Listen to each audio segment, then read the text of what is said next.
Radhe Radhe friends, welcome back to my channel Bhakti with Meetu. Friends, आज आप सुनेंगे सोम प्रदोष व्रत कथा। जनवरी माह का दूसरा प्रदोष व्रत सोमवार के दिन है। 27 जनवरी सोमवार के दिन जनवरी माह का दूसरा प्रदोष व्रत सोमवार के दिन है। 27 जनवरी सोमवार के दिन सोम प्रदोष व्रत किया जाएगा। इस बार का प्रदोष व्रत कई मायनों में खास होने वाला है। सबसे पहले आप सभी को सोम प्रदोष व्रत की हार्दिक बधाई। भगवान शिव और पार्वती माता का आशीर्वाद आप सब पर बना रहे। भगवान शिव आप सभी की मनोकामनाएं पूर्ण करे। इस बार प्रदोष व्रत करने वालों को 2 व्रत का लाभ एक साथ मिलने वाला है। 27 जनवरी को शाम 8:35 से त्रयोदशी के उपरांत चतुर्दशी तिथि भी लग रही है। इसलिए इस दिन व्रत करने से चतुर्दशी का पुण्य भी मिलेगा। शास्त्रों में नियम है कि त्रयोदशी उपरांत मध्य रात्रि में चतुर्दशी होने पर इस दिन शिवरात्रि का व्रत करना लाभप्रद होता है। माघ मास की इस शिवरात्रि के दिन ही भोलेनाथ का तिलक हुआ था। इसलिए इस चतुर्दशी और शिवरात्रि का महत्व भी महाशिवरात्रि के समान ही माना गया है। आइए अब सुनते हैं सोम प्रदोष व्रत कथा। यदि किसी मास में त्रयोदशी सोमवार के दिन आए तो उसे सौम्य प्रदोष या सोम प्रदोष व्रत कहते हैं। प्राचीन समय में किसी नगर में एक वैश्य रहता था। वह वैश्य बहुत ही धनी था। उसे किसी बात का कष्ट न था, परंतु उसके पास विशाल वैभव होते हुए भी कोई संतान न थी, जिसके कारण वह वैश्य हमेशा दुखी रहा करता था। वैश्य भगवान शिव का अनन्य उपासक था। प्रत्येक सोमवार को वह शिव जी की पूजा तथा व्रत किया करता था। सोमवार के दिन सायंकाल वह शिव मंदिर में दीपक जलाता तथा उन्हें अनेक प्रकार के व्यंजन अर्पित करता था। उसके बाद पत्नी सहित भगवान का प्रसाद ग्रहण करता था। उस वैश्य के भक्ति भाव को देखकर पार्वती जी को दया हो आई और शिव जी से बोली, हे शिव जी, यह वैश्य प्रति सोमवार को आपका पूजन कितनी श्रद्धा से करता है। आप इसकी संतानहीनता दूर क्यों नहीं करते।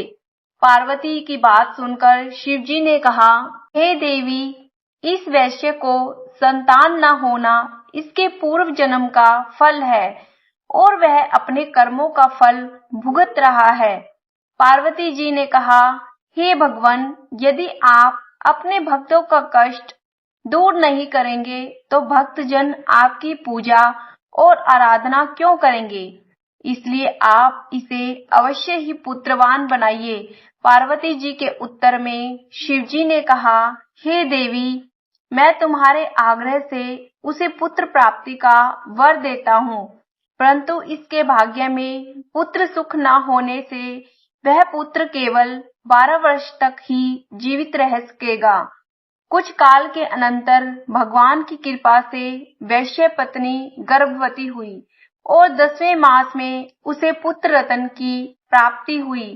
पुत्र उत्पन्न होने से वणिक के घर में अत्यंत आनंद मनाया गया, परंतु फिर भी वह वणिक निश्चिंत न हो सका, क्योंकि वह जानता था कि वह पुत्र केवल 12 वर्ष तक ही मेरे साथ रहेगा। इस प्रकार आनंद मंगल में 11 वर्ष का समय व्यतीत हो गया। एक दिन उसकी माता ने पति से अपने पुत्र के विवाह के लिए आग्रह किया। वणिक ने अपनी पत्नी से कहा, अभी विवाह की क्या चिंता है, अभी तो मैं इसे काशी में विद्या अध्ययन के लिए भेजना चाहता हूँ। पत्नी से ऐसा कहकर उस वणिक ने लड़के के मामा को बुलाया और उसे अत्यंत धन देकर कहा, तुम अपने इस भांजे को पढ़ाने के लिए काशी ले जाओ, परंतु एक बात याद रखना कि मार्ग में ब्राह्मणों को भोजन दक्षिणा देते तथा यज्ञ करते हुए जाना। इस प्रकार घर से दोनों विदा होकर रास्ते में ब्राह्मणों को भोजन दक्षिणा देते तथा यज्ञ करते हुए एक नगर में पहुंच गए। संयोग से उस नगर के राजा की कन्या का विवाह उसी दिन था। कन्या अत्यंत सुंदर तथा सुलक्षणा थी, परंतु जिस राजकुमार से विवाह होने वाला था वह एक आंख से काना था। वर के पिता को इस बात की बहुत चिंता थी। जब उसने वणिक के उस सुंदर पुत्र को देखा तो उसने उसके मामा से कहा, यदि आप अपने भांजे को कुछ समय के लिए मुझे दे देवें तो आपकी बड़ी कृपा होगी। विवाह के पश्चात मैं इसे आपके पास वापस भेज दूंगा और आपको बहुत सा धन दूंगा। वर के पिता के इस प्रस्ताव से वह सहमत हो गया और अपने भांजे को नकली वर बनाकर विवाह मंडप में भेज दिया।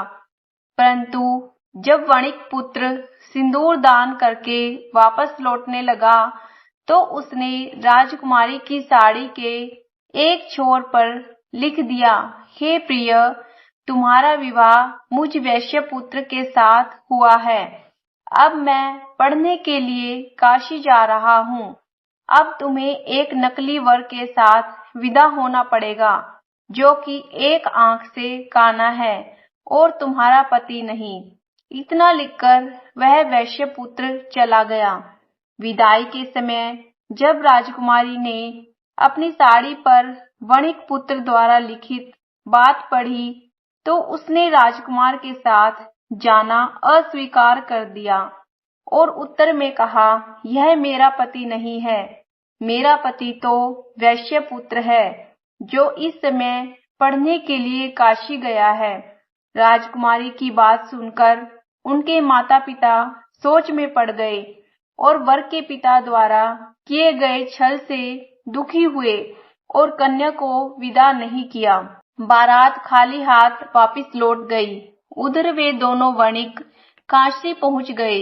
वहां जाकर वणिक पुत्र विद्याधन करने में तथा उसका मामा यज्ञ संपादन करने में लग गया। इस प्रकार कुछ ही दिनों बाद लड़के के 12 वर्ष पूरे हो गए। उस दिन यज्ञ हो रहा था।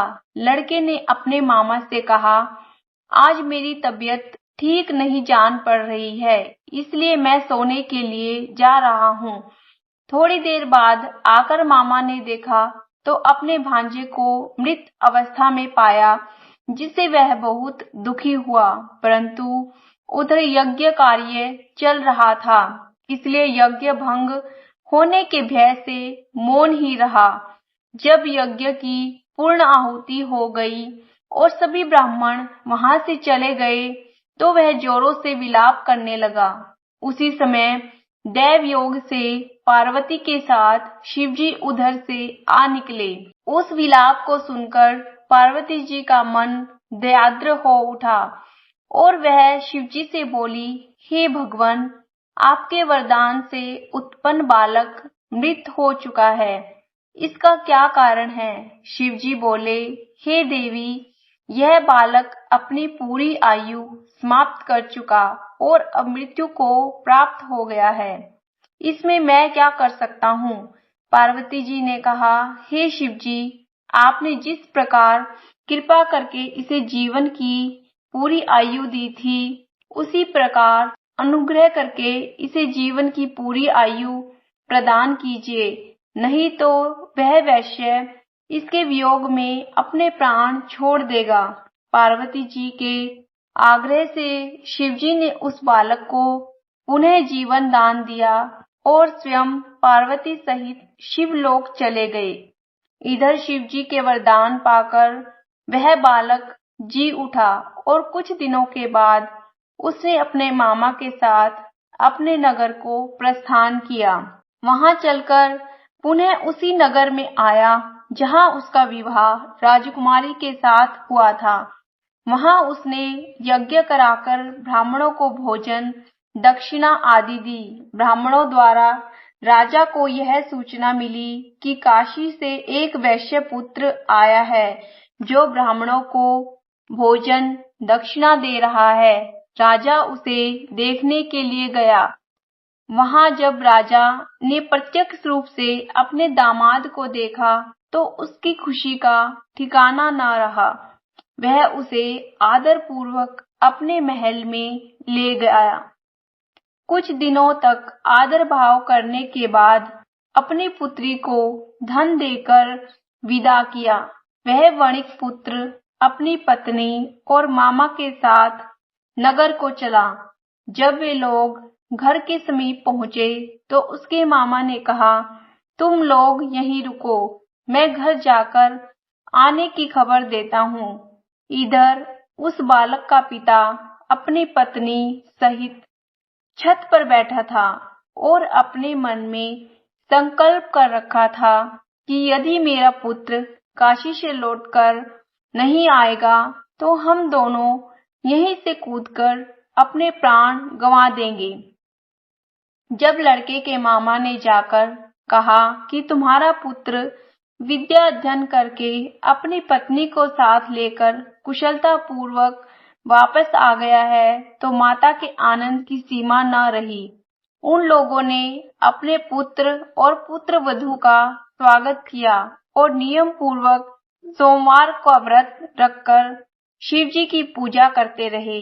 इस कथा को जो पढ़ते हैं और सुनते हैं वे निश्चय ही सभी कष्टों से मुक्त होकर मनोवांछित फल को प्राप्त करते हैं।